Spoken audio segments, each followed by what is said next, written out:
নমস্কার, আমি রাহুল। আপনারা দেখছেন কলকাতা নিউজ টাইম। আর আমি এখন আছি উত্তরপাড়া টেবিল টেনিস একাডেমিতে, উত্তরপাড়াতে, যেখানে আজকে second master state ranking table tennis championship 2026 হচ্ছে। তো চলুন আপনাকে আমি দেখাই কলকাতা নিউজ টাইম থেকে প্রথম টুর্নামেন্ট, যেটা আজকে দুদিনের টুর্নামেন্ট, আজকে আর কালকে হচ্ছে। তো চলুন আপনাকে দেখা exclusive content Kolkata news time. ভালো আছি। এটা আমাদের দ্বিতীয় বছর ভেটারেন্স মাস্টার্স, তার সেকেন্ড ডে আমি বাংলা পেয়েছি। আর এটা second all Bengal state ranking table tournament. এখানে আজকে যেটা হচ্ছে অ্যাবভ 60 হচ্ছে, অ্যাবভ 60 থেকে 70, 75 সব থাকবে, এর মধ্যে ডাবলস থাকবে, সবাই মিলে আসছেন। প্রায় আমাদের আজকে প্রতিযোগী বলতে গেলে 8 জনের মতো হবে। আগামীকালও 70 জন হয়তো হবে, 40 অ্যাবভ 40 টু 55 প্লাস। না না, 40 প্লাস যারা আছেন তারা তো রিটায়ার্ড। আমি 60 মানে আজকে হচ্ছে অ্যাবভ 60 দুটো দিনে করতে হচ্ছে, কারণ আমাদের এখানকার টোটাল ধরুন 123-26 হয়ে গেছে। আমার নাম হচ্ছে আবির বসাক। আমি টেবিল টেনিস খেলছি এখন। আর এই একাডেমির সাথে আমি প্রায় 2 বছর ধরে জড়িত। এখানে আমরা কোচিংও করি, এর আগে অন্যান্য টুর্নামেন্ট গুলো করেছি। মাস্টার ফতে এই আমাদের যারা যারা রয়েছেন এবং যারা রিটায়ারমেন্টের পরে কি করবে একটা ভাবেন, সবাইকে নিয়ে একসঙ্গে একটা জমায়েত করা হচ্ছে এবং আমরা এনজয় করি এটাকে।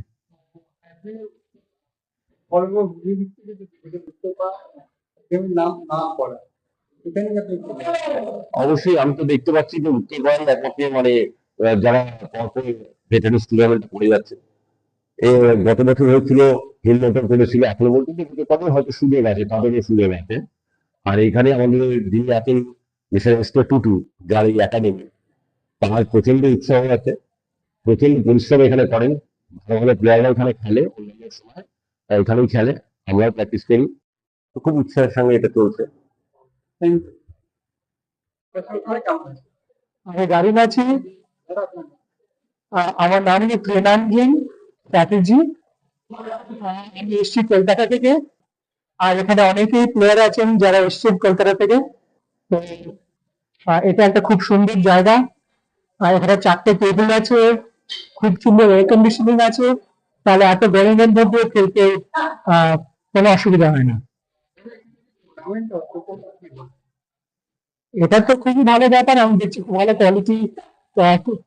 All the best players have come from Bengal. এটা আহ, আমার খুবই ভালো লাগছে।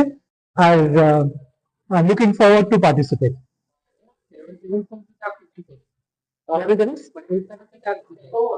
আমি এর সঙ্গে আমি খেলি, অন্য খেলাও খেলি। এর সঙ্গে ব্যাডমিন্টন খেলি, আমি টেনিস খেলি, এভরিথিং, অল স্পোর্টস। আমি সবসময় ভালো, খুব ভালো।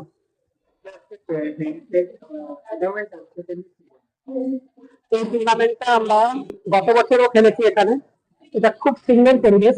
জায়গা যদিও একটু শর্টেজ আছে, কিন্তু আন্তরিকতা এবং খেলার যে পরিবেশ, সেটা খুবই ভালো। খালি জায়গা স্পেসটা একটু কম, না হলে এটা খুবই ভালো জায়গা। আর আবির বা অন্যান্য এখানে যারা অর্গানাইজার, তাদের আন্তরিকতা কোনো জবাব নেই। Very good position.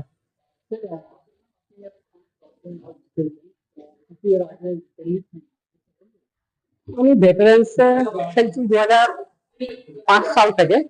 তো রিসেন্টলি আমার বেশ কয়েকটা ট্রফি আছে। আমি হায়দ্রাবাদে পেয়েছি, ডাবলসে গোল্ড পেয়েছি।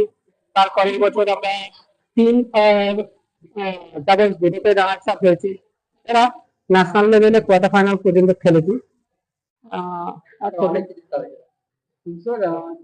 নতুন যারা মানে তো নিয়ম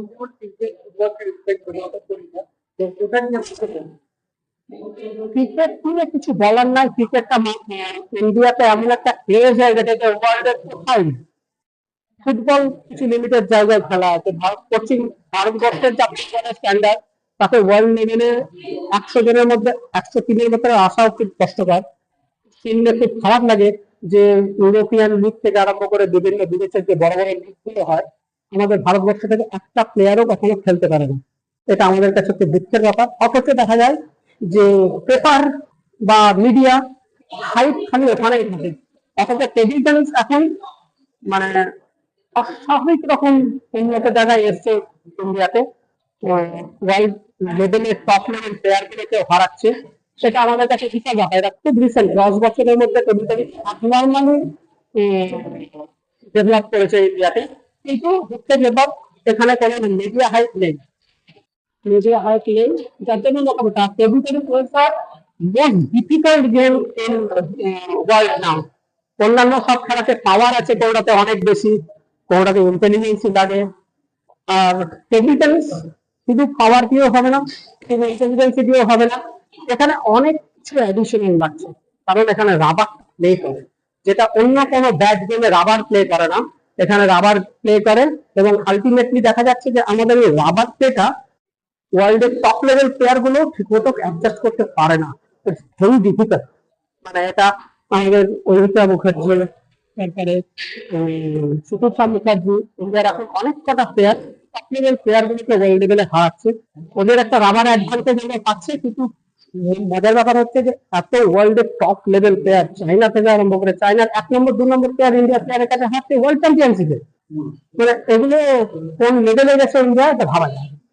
চায়না মানে চায়নাতে এখন প্লেয়ারের সংখ্যা আমি 2010-এ শুনেছিলাম শুধু সাংহাই শহরে 10 লক্ষ রেজিস্টার্ড টেবিল টেনিস প্লেয়ার আছে একটা শহরে। আপনি বুঝে দেখেন যে ওখানে টেবিল টেনিসটা কি জায়গায় থাকে। আর এখান থেকে যদি একজন ইন্ডিয়ান প্লেয়ার, ইন্ডিয়ান প্লেয়ার 1 নম্বর আর 2 নম্বর দুটোকেই হারায় ওয়ার্ল্ড চ্যাম্পিয়নশিপে, তাহলে ইন্ডিয়ার লেভেলটা কোথায় উঠেছে। আমাদের রংপুর মানে এখন অনেক উপর লেভেলে চলে গেছে, বেঙ্গল ছেড়ে দিল আমাদের, যা পরিস্থিতি হতে থাকতে হয়তো বাধ্য করেছে। বাকি আমাদের সব ঠিক আছে। আমার নাম শুভ আচার্য, আমি কিন্তু মালদা থেকে এখানে এসেছি। ইনফ্যাক্ট অন্যান্য টুর্নামেন্টে সেখান থেকে অনেকেই আছেন, এই টুর্নামেন্টে আমি আর একজন বোধহয় আসছি, মধ্যে। Thank you.